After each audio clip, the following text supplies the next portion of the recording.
소크라테스는 고대 그리스 아테네의 철학자이다. 기원전 469년 고대 그리스 아테네에서 태어나 일생을 철학의 제 문제에 관한 토론으로 일관한 서양 철학에서 첫 번째 인물로 평가되고 있다. 그의 죽음은 멜레토스, 아니토스, 리콘 등에 의해 신성 모독죄와 젊은 세대들을 타락시킨 죄로 기소당하고 기원전 399년에 71세의 나이로 사약을 마시고 사형을 당했다. 밀레토스의 탈레스와 더불어 철학의 아버지로 칭송된다. 탈레스가 자연철학 분야를 개척했다면 소크라테스는 인간 내면으로 눈을 돌렸다. 그의 생애와 사상은 경건하고 윤리적이며 보편성과 객관성을 열망하는 면모가 강하면서도 신비적이거나 감성적이기보다는 이성적인, 권위적이기보다는 비판적이고 반성적인 자세와 토대를 추구한 것이었다. 그는 이러한 태도를 타자에게 설교하기보다 자기 자신이 우선 체화하고자 노력했고, 나는 내가 아무것도 모른다는 것을 안다는 깨달음을 얻으며 오늘날 말하는 메타인지의 선구자가 되었다. 그 개인의 성격은 소탈하고 친절했으며 대화에는 해학이 있었으므로 그의 추한 외모에도 불구하고 알키비아데스, 플라톤 등 명문가, 젊은이들까지 매료되어 그를 추종하기도 하였다. 일반적인 소피스트들과는 달리 소크라테스는 여간에서는 스승을 자처하지 않았으며 자신을 어리석은 사람으로 낮추었고 대화자의 학생을 자처했으며 다만 함께 대화하며 진리를 모색하고 검토할 것을 요청했다. 이 문답 과정에서 그의 탐구 및 교육 방법으로 유명한 삼파술 혹은 변증술이 탄생했다. 그는 화제의 핵심과 성결 요건을 파악하고 상대 논변의 맹점과 반리를 제시하는 데 탁월했지만 이를 상대를 부정하고 배제하기 위해서가 아닌 상호지향적인 목적에서 행하였다. 이것은 오늘날 토론과 학문이 지향하는 바에 모범이 되었다. 소크라테스는 자신이 직접 어떠한 저술이나 일기를 남기지 않았다. 때문에 그의 제자 혹은 지인들, 대표적으로 플라톤이나 크세노폰, 소크라테스에게 비판적인 극작가 아리스토파네스 등이 남긴 저술을 통해서만 간접적으로 그의 삶과 사상을 알 수 있다. 우리가 흔히 생각하는 소크라테스의 일화나 행적은 대부분이 플라톤의 초기 대화편에 근거한 것이다. 대화편 가운데 특히 변명, 크리톤, 파이돈 3부작은 서구 문학사상 예수의 최후에 피적하는 매우 비극적이고 경건하며 장엄한 최후를 묘사한 것으로 유명하다. 이것이 오늘날까지 이어지는 핍박받은 성인, 진리를 위해 죽은 현자로서의 소크라테스 이미지 형성에 크게 기여하였다. 플라톤에 따르면 소크라테스는 석공소를 운영한 석공이자 조각가였던 소프로니코스를 아버지로, 산파였던 파이나레테를 어머니로 하는 아테네 서민가정에서 태어났다.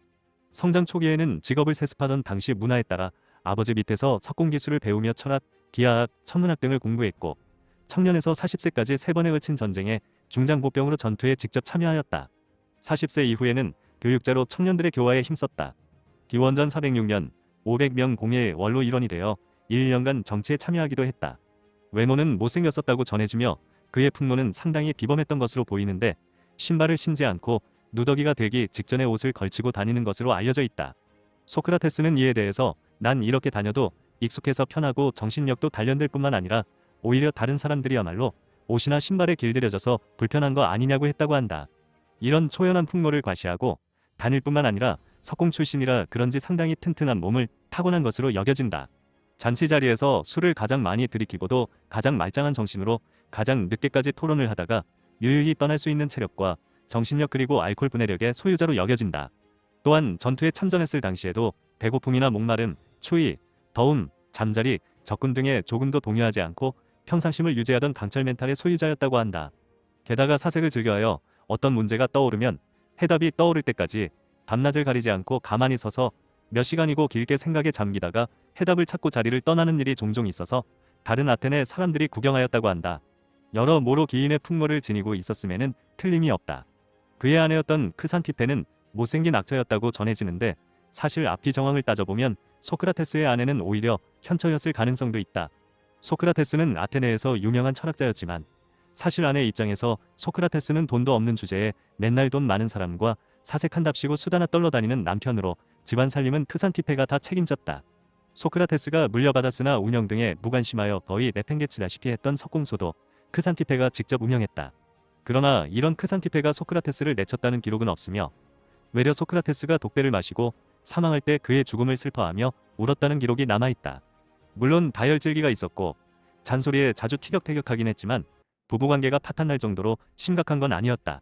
이런 점들을 종합해볼 때 크산티페가 악처라고 전해지는 것은 다툼이 많은 친구를 악우라고 하는 것처럼 단어 그대로의 의미가 아닌 것으로 보이며 효자보다 악처가 낫다는 이야기와도 통한다.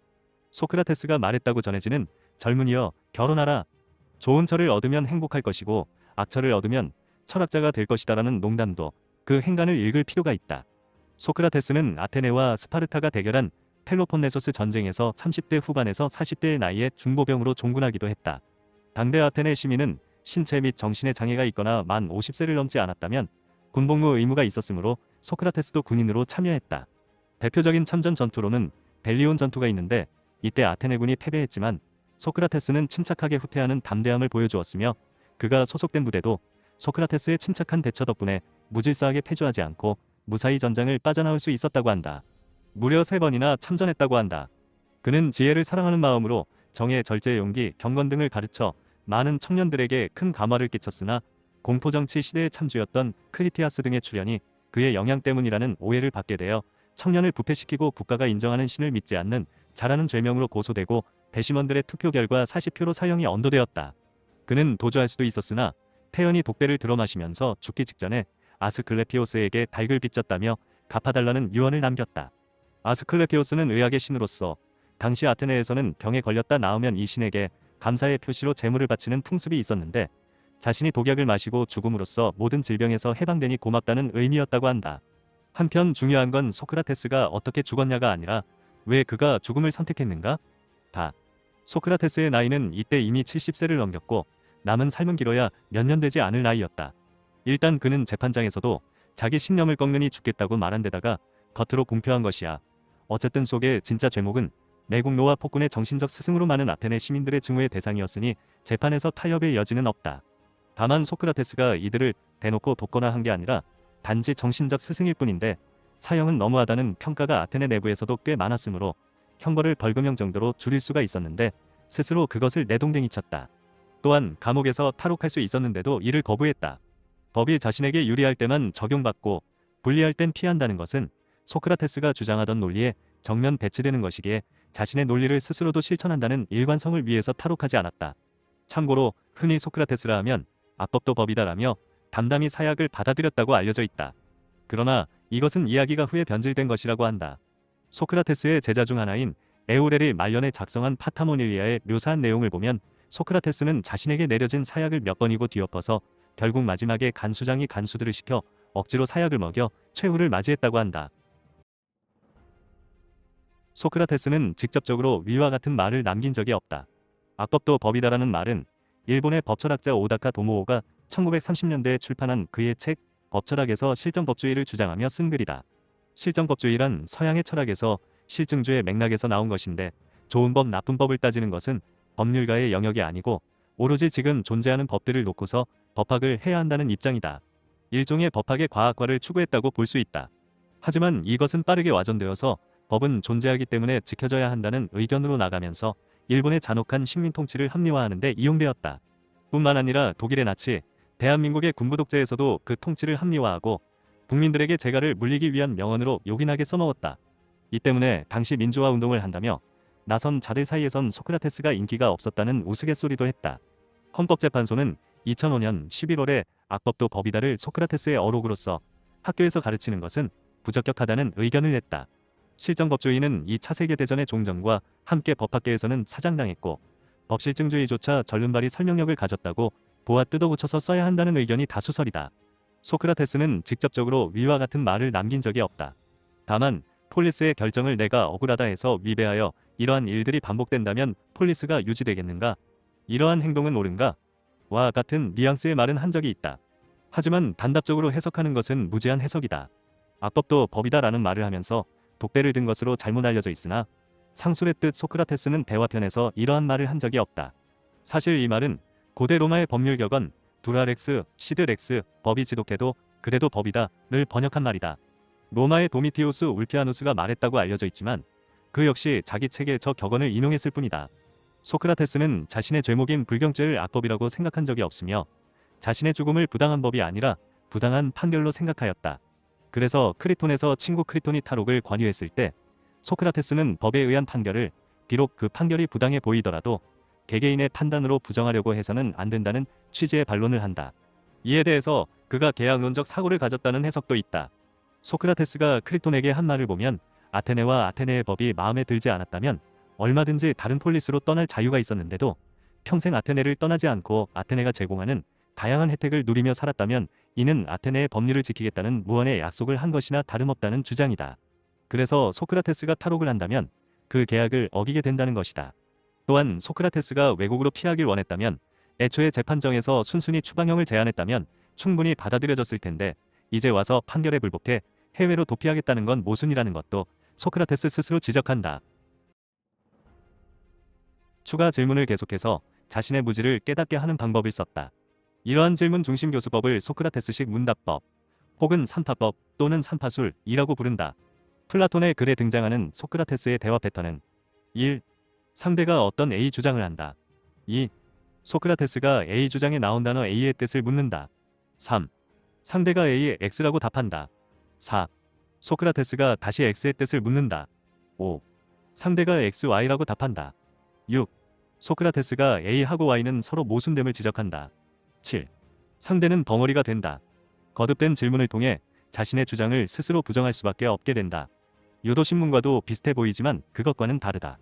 함정에 빠뜨리거나 혹은 신문하려는 것이 아니라 기본적인 것부터 검토해 나아가는 것이다. 상대방은 이내 자신이 잘 알고 있다고 생각한 개념이 사실은 오류가 있는 개념임을 깨닫게 되고 당황하거나 화내거나 부끄러워하게 된다. 이를 아포리아라고 한다. 소크라테스가 산파수를 사용한 이유는 그의 주상대가 소피스트라는 데 있다. 당시 소피스트들이 가진 대세의 의견은 진리는 그 사람의 주관에 달려있다는 것이다. 다시 말해 정답이란 정해진 게 없고 질문하는 사람에 달려있다는 것이다. 때문에 이들은 상대방에 맞춰서 그때 대응하는 어떻게 보면 매우 유연하고 어떻게 보면 매우 일관성이 없는 주장을 늘어놓고는 했다. 소크라테스가 지적한 것은 사유에 있어서 정의의 중요성이다. 정의를 제대로 내리지 않고 생각을 하니까 도대체 진척이란 게 없다는 것이다. 소크라테스는 아테네에서 계속 산파수를 실현하고 다닌 끝에 결국 자기가 안다고 생각하는 것을 정말로 아는 사람은 없다는 걸 깨닫게 되고 나는 내가 아무것도 모른다는 걸 안다는 말을 남겼다. 참고로 너 자신을 알라라는 말은 소크라테스가 언급했다고 알려진 명언이다. 사실 이 말은 소크라테스가 맨 처음 한 말이 아니라 그리스의 델포이 신전 내부 기둥에 새겨져 있는 글귀이다. 하지만 생전 소크라테스가 중요하게 여긴 말이며 소크라테스 본인이 이 말을 인용하며 적극적으로 자기 해석을 붙이는 경우가 알키비아데스 등에서 묘사되기도 하므로 그의 어록에 들어갈 자격은 충분할 것이다. 청년 알키비아데스와 소크라테스의 대화에서 소크라테스가 이 말을 인용한 것을 볼 수 있다. 속편한 알키비아데스, 부디 나의 말과 델피에 있는 글귀를 받아들여 자네 자신을 알도록 하게. 적수는 이들이지 자네가 생각하는 자들이 아니니 말일세.